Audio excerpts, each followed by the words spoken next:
सरकार के अंदर नजदीक हो जाते हैं तो मेरे भाइयों, भाई साहब जैसा सच्चा ईमानदार व्यक्ति मुझे भी ढूंढने से नहीं मिलेगा। इसलिए ये सत्ता के अंदर इतने ही बड़े भागीदार होंगे की घड़ी के अंदर मैं इनका साथ नहीं छोड़ूंगा। अगर मैं सड़क में बैठूंगा तो इनको बिठाऊंगा, अगर मैं हेलीकॉप्टर में रहूंगा तो भाई चौहान मेरे भाइयों, आपका जोश और उत्साह देख के हमारे गांधी के अंदर विराजे थे, उनकी आंखें छलक पड़ी। ये कह रहे थे ये सुबह से भूखे प्यासे ये मान जी आपको सुनना चाहते हैं। मेरे भाइयों, मैं भी आपको बता दूं, मैंने भी सुबह से खाना नहीं खाया है, काम चला रहा हूं। मेरी इच्छा थी कि सीकर के अंदर हेलीकॉप्टर उतारूं, लेकिन नौगढ़ के अंदर अंधेरा हो गया था और अंधेरे में हेलीकॉप्टर उठा नहीं। अगर अंधेरे में उठा तो मैं अंधेरे में उठा देता हूँ। मथुरा मंडी के अंदर दोबारा भी आऊंगा। मेरे जब भाई साहब का जीत का जश्न होगा तो हनुमान बेनीवाल उसके अंदर शरीक होगा और मेरे भाइयों के साथ मिलकर जश्न मनाएगा। मुसलमान मिलकर वोट डाला करते थे। आपने हमेशा हमारे नेताओं को, किसान नेताओं के रूप में देखा, हमारी मदद की, लेकिन कुछ गड़बड़ियां हमारी ओर से हुई और कुछ छोटी मोटी कांग्रेस और बीजेपी ने की, जिसकी वजह से हमारा जोड़ा राजस्थान के अंदर टूट गया। मैं विश्वास दिलाता हूँ, जाट मुसलमान मेघवाल मीणा गुजर यादव माली 36 कौम के लोगों का जोड़ा बढ़ाऊंगा और आपके भाइयों को ज्यादा से ज्यादा मैं जो कहता हूँ वो करता हूँ। और मैंने कह दिया कि मैं वसुंधरा को 7 समुद्र में उठाऊंगा और कांग्रेस को भी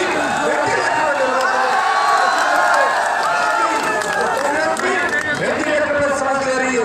ये तो 20 दिन का समय मिला था, अगर 6 महीने का समय मिल जाता पार्टी बनने के बाद तो राजस्थान की तस्वीर और होती। लेकिन फिर भी भाइयों बता दूं, अगर आरएलपी 35-40 सीटों पर जीतती है, जिसकी संभावना है, और सरकार बनाने की बात आती है तो हम कांग्रेस और भारतीय जनता पार्टी को दोनों को समर्थन नहीं देंगे। सही है नहीं बताओ? और अगर ऐसी स्थिति हो गई कि दोबारा चुनाव कराने पड़े तो हनुमान बेनीवाल, अगर आपकी इजाजत होगी तो दोबारा चुनाव के मैदान के अंदर मैं चाहता हूं कि राजस्थान की सत्ता पे हमारे भाइयों का कब्जा हो। किसी भी बकरा मंडी के अंदर और बकरे की गाड़ी लेके जा रहे मुसलमान को कोई तंग नहीं करे। किसान के बेटे को और किसान को जब थाने और तहसील में जाए वो थानेदार बोले, मुसलमान जाए उसको बोले, बताओ बाबा चाय पियोगे या ठंडा पियोगे?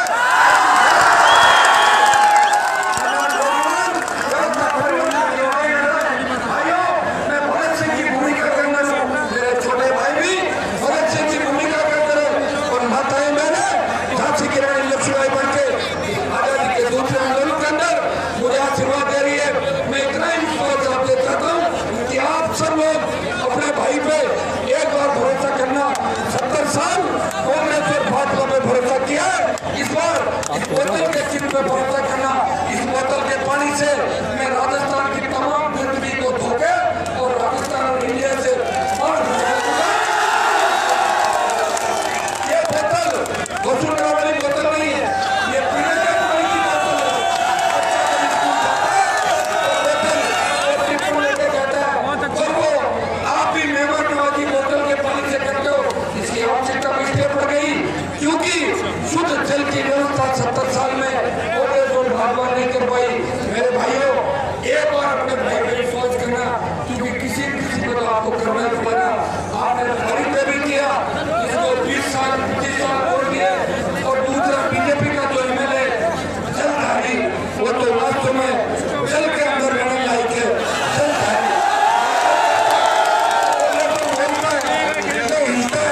न डूबता है। विधानसभा के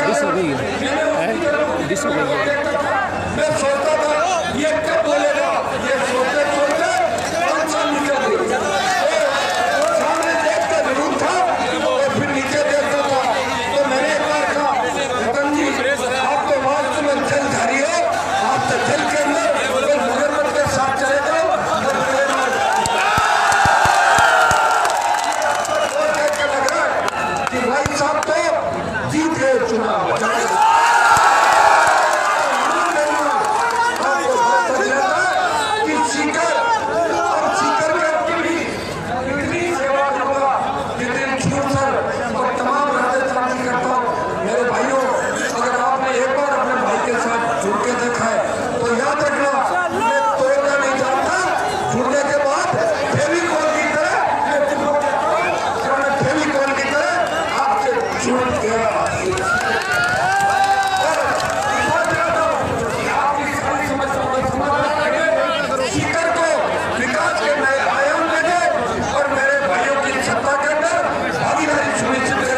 वोट मांगने का, सिर्फ यही कहते हैं कि गांव वाले हमको वोट नहीं देंगे, और गांव में जाके कहते हैं कि शहर वाले वोट नहीं देंगे।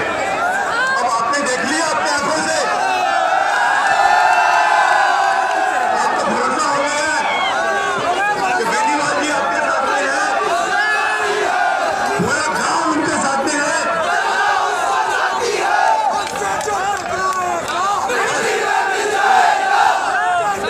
अब इंशाअल्लाह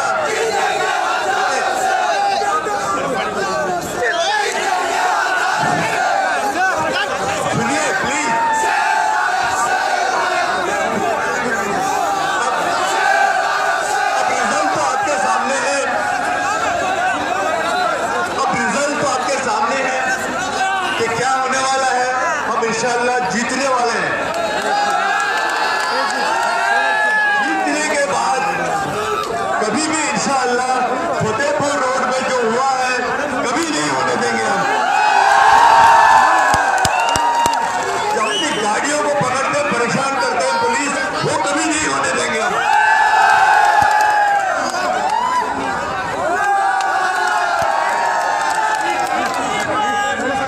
हमीद साहब के साथ में जो नाइंसाफी हुई है, बदतमीजी हुई है, वो कभी नहीं होने देंगे हम। और आपके साथ में जो भी नाइंसाफी होती है आज के बाद में बिल्कुल नहीं होने देंगे। अब और एक बात बताइए, चौराहे पर 11 तारीख को आने के बाद माफी कौन मांगेगा? माफी कौन मांगेगा? बता देना है आपको कि माफी चौराहे पे आके किसको मांगनी है।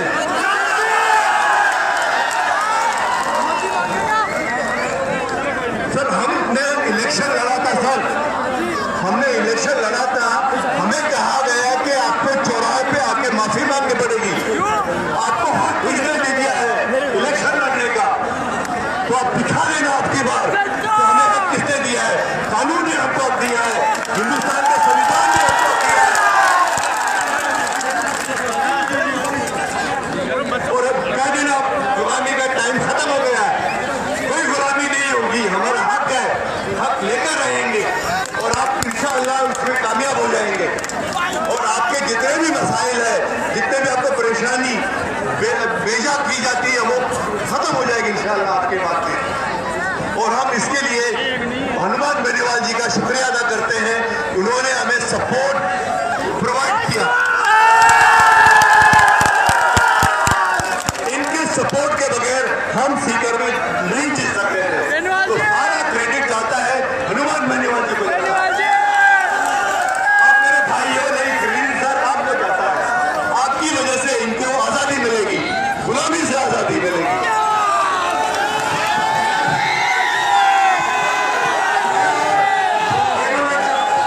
मेयर भाई साहब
हुए हैं, हमारी बेरोजगारी की जो समस्या है उससे हमको निजात मिलेगी।